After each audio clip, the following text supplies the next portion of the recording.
Longtemps attendu depuis l'avènement du président Félix Tshisekedi, le Premier ministre est finalement connu. Il s'agit du professeur docteur en sciences économiques Sylvestre Ilunga Ilunkamba. Des échos positifs fusent de partout. C'est le cas du professeur John Ekina Bongongo, économiste et consultant en joint venture et qui évolue dans le même domaine de recherche que le nouveau locataire de la primature. Personnellement, je reconnais le professeur Ilunga Ilunkamba comme économiste de renom et aussi un grand homme d'État. De surcroît, je dois ici dire que en tant que professeur, nous enseignons le même cours avec le professeur Ilunga. Le cours s'intitule Questions spéciales d'entreprise publique. Lui l'enseigne à l'université de Kinshasa, moi je l'enseigne à l'université protestante au Congo, donc IPC.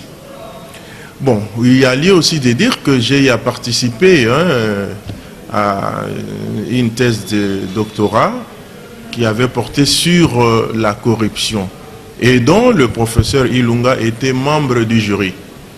J'avais apprécié ses positions, j'avais même adhéré à sa logique lors de cette soutenance.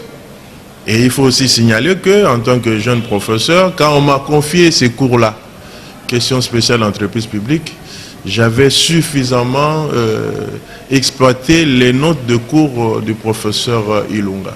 Le choix du professeur Ilunga Ilunkamba au poste du Premier ministre est judicieux dans la mesure où son expertise pourra relever les défis, dixit le professeur John Ekina Bongongo. Donc je dois dire que, à mon humble avis, le choix, il est judicieux.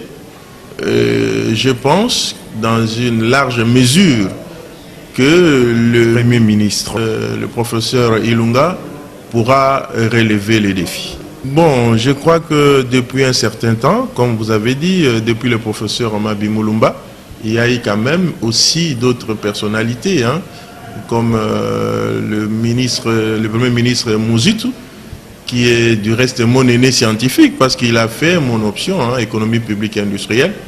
Il faut aussi parler de Premier ministre Matata Ponyo, actuellement professeur.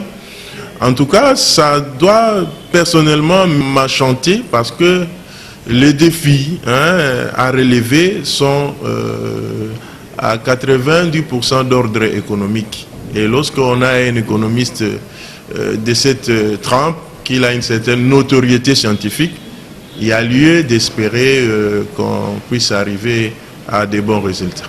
Il les propose de mettre l'accent sur la politique publique et la relance du secteur privé pour booster la croissance économique du pays.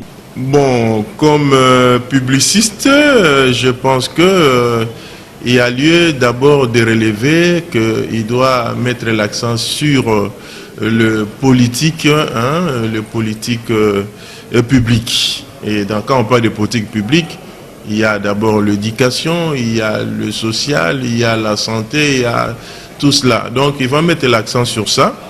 Et pour relancer l'économie, je crois qu'il faut mettre l'accent sur le privé. Ce sont le privé qui font de l'économie ce que l'économie doit être. Donc il doit relancer le secteur privé. Il doit mettre un climat qui aura à avoir un attrait aux investissements étrangers. Il doit aussi exploiter, comme j'ai toujours dit, le partenariat, repenser les partenariats, parce que on ne peut pas aller par quatre chemins. Il faut reconnaître quand même que le secteur des industries industrialisantes est un secteur porteur de croissance. Donc il y a tous ces éléments-là. L'aménagement du territoire, comme on est déjà en train de le faire, il faut aussi stabiliser la monnaie, parce que la monnaie, lorsque ça connaît trop de dégringolades, ça ne doit pas garantir aussi l'arrivée des investisseurs.